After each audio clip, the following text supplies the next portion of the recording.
Management. हमने कल अपनी वीडियो में पढ़ा था फंक्शंस ऑफ मैनेजमेंट में फर्स्ट फंक्शन पढ़ा था प्लानिंग।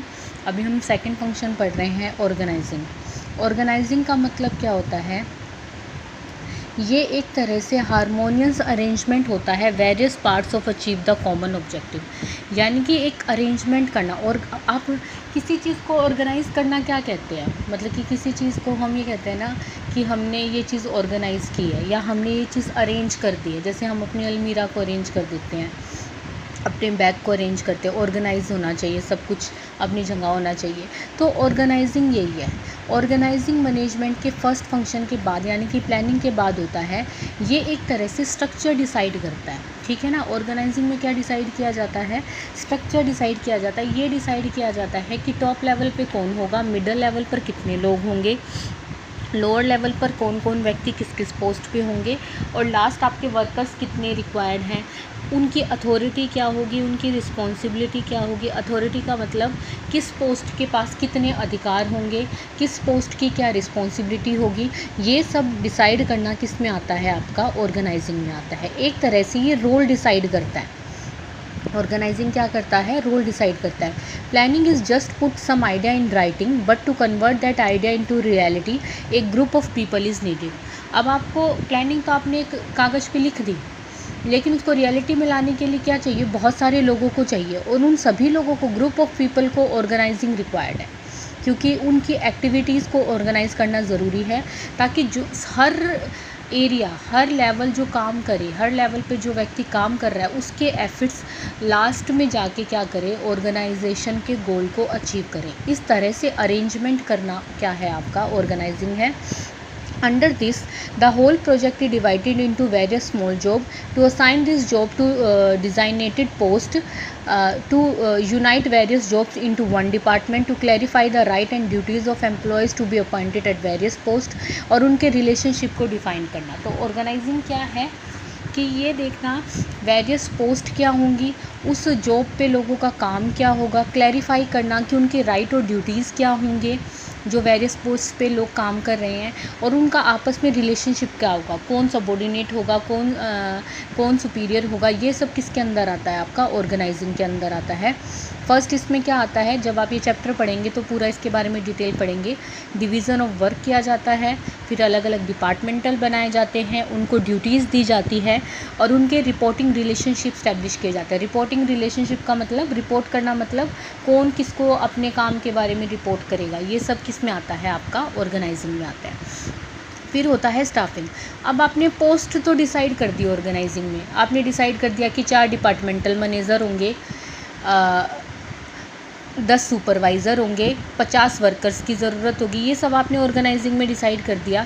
परचेज़ डिपार्टमेंट के अंदर इतने व्यक्ति काम करेंगे, सेल्स डिपार्टमेंट के अंदर इतने व्यक्ति काम करेंगे, इस व्यक्ति की ये अथॉरिटी और रिस्पॉन्सिबिलिटी होगी। अब ये आपने पोस्ट डिसाइड कर दी, लेकिन उन पोस्ट को फिल कौन से एक्टिविटी करती है? स्टाफिंग। स्टाफिंग के अंदर क्या की जाती है?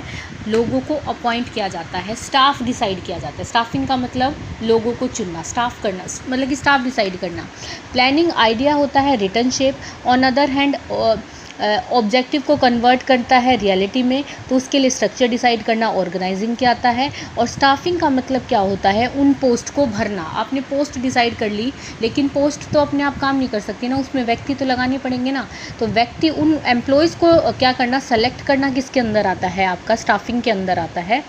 In the view of fact that the success of organization is commensurate to how adroitly every employee perform his job, यानी कि इस लाइन का मीनिंग है कि हर व्यक्ति अपना कितनी अच्छे तरह से, कितनी एबिलिटी से अपनी जॉब को परफॉर्म कर रहा है। तो स्टाफिंग बहुत इंपॉर्टेंट है। स्टाफिंग का मतलब है right job to right person. सही व्यक्ति को सही जॉब देना क्या कहलाता है? आपका स्टाफिंग कहलाता है। जब आप स्टाफिंग का चैप्टर पढ़ेंगे तो आप उसमें पढ़ेंगे, सबसे पहले मैन पावर रिक्वायरमेंट देखी जाती है कि कितने लोगों की ज़रूरत है। रिक्रूटमेंट का मतलब होता है भर्ती, उनकी एप्लीकेशंस मंगवाई जाती है, उनमें से किसी को जो भी आपको रिक्वायर्ड अच्छे लगते हैं उनको सेलेक्ट किया जाता है। प्लेसमेंट का मतलब होता है उनको उनके काम पर लगाया जाता है, और उनको फिर ट्रेनिंग और डेवलपमेंट दी जाती है। ये सारे ही चैप्टर आएंगे इस यूनिट में, ये चारों चैप्टर इस यूनिट के अंदर आपके आएंगे। डायरेक्टिंग क्या आती है? अब आपने स्टाफिंग के अंदर लोगों को लगा दिया, लगा देना काफ़ी नहीं है, बल्कि टाइम टू टाइम उनको गाइड करना पड़ता है, उनको इंस्ट्रक्शन देनी पड़ती है, उनसे कम्युनिकेशन करना पड़ता है, लोगों को इंस्पायर करना पड़ता है। तो ये डायरेक्टिंग के अंदर आता है। अब आपने किसी व्यक्ति को उसकी पोस्ट पे लगा दिया, लेकिन आप उसको जब तक इंस्ट्रक्शन नहीं देंगे कि आपको ये काम करना है, वो गलत काम कर रहा है तो उसको करेक्ट करना पड़ेगा, उसको आपको कम्युनिकेट करना पड़ता रहता है। उसको इंस्पायर करने का मतलब क्या होता है, ऐसी बातें करना या इस तरह से मोटिवेट करना कि वो ज़्यादा अच्छे से काम करे। तो वो सब किसके अंदर आता है, डायरेक्टिंग में। डायरेक्टिंग के 4 एलिमेंट होते हैं, सुपरविज़र, कम्युनिकेशन, लीडरशिप और मोटिवेशन। सुपरविज़न का मतलब क्या होता है, सुपरवाइज़र। सुपरवाइज़र समझते हो, जो वर्कर्स को काम करते हुए देखता रहता है। विज़न का मतलब देखना, वो फेस टू फेस कॉन्टैक्ट में होता है, वो प्रॉपर्ली गाइड करता है, रूटीन वर्क अपने सबॉर्डिनेट का देखता रहता है। तो ये फेस टू फेस कॉन्टैक्ट होता है सुपरवाइज़र और सबॉर्डिनेट के बीच में।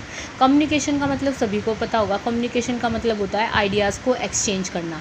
जब तक आप अपने वर्कर से, अपने सबॉर्डिनेट से कम्युनिकेट नहीं करेंगे, आप उसको मोटिवेट नहीं कर सकते।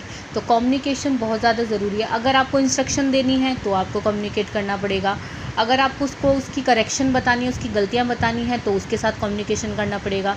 तो कम्युनिकेशन आपका ओरली भी हो सकता है, रिटर्न भी हो सकता है। ये पूरे चैप्टर्स आएंगे आगे जाके आपके। लीडरशिप का मतलब क्या होता है, leadership refers influence other in such a manner to do work with the leader wants to do. यानी कि लीडरशिप है, आप जो लीडर होता है वो अपने फॉलोवर्स को इस तरह से इन्फ्लुएंस करता है, इस तरह से प्रभावित करता है कि जो वो उनसे काम करवाना चाहता है वो वैसा ही काम करते हैं। हर जगह आप लीडरशिप देखते हैं, तो फैक्ट्री वगैरह में, बिज़नेस में भी लीडरशिप होते हैं, जैसे ट्रेड यूनियन वगैरह होती है, उनके लीडर्स होते हैं।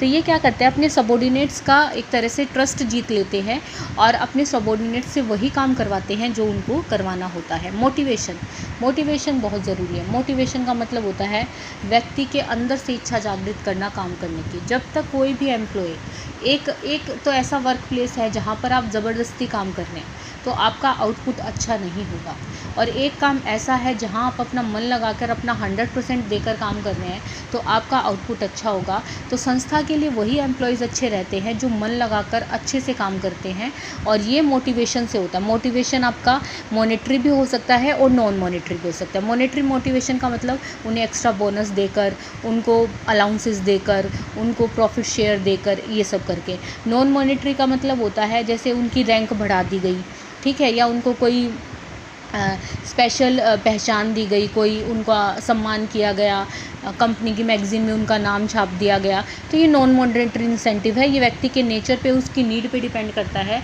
कि आपका वो एम्प्लॉय किस तरह से मोटिवेट होता है, ठीक है। लास्ट आता है आपका कंट्रोलिंग।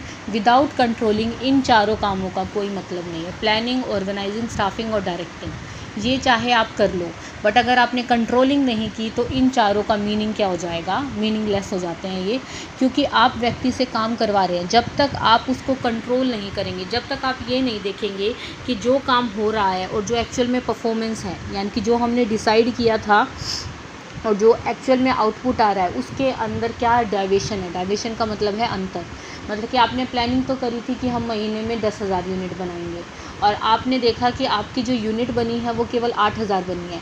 तो ये जो डाइवेशन आई है, ये जो 2,000 का अंतर आया है, ये अंतर किस कारण से आया है, इन कारणों का पता लगाना, उन कारणों को दूर करना, करेक्टिव एक्शन करना, वो आपका क्या कहलाता है, कंट्रोलिंग कहलाता है।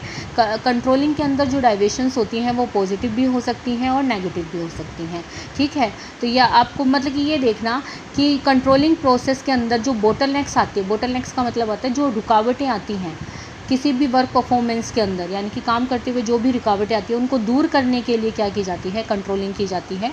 इसमें फर्स्ट होता है कि स्टैंडर्ड डिसाइड किए जाते हैं, जैसे 10,000 यूनिट, फिर एक्चुअल परफॉर्मेंस मान लो हुई 8,000 यूनिट, फिर उन दोनों का कंपैरिजन किया जाता है, अंतर आया 2,000 यूनिट, अंतर क्यों आया उसका एनालिसिस करना, मशीनरी ख़राब हो गई या लोगों ने अच्छे से काम नहीं किया या स्ट्राइक हो गई या लॉकआउट्स हो गई ये, और फिर उनको दूर करने के लिए करेक्टिव एक्शन करना, ये आता है आपका कंट्रोलिंग, ठीक है। तो ये 5 फंक्शंस हैं आपके, आप लोगों को ये लर्न करने हैं फ्राइडे तक, ठीक है।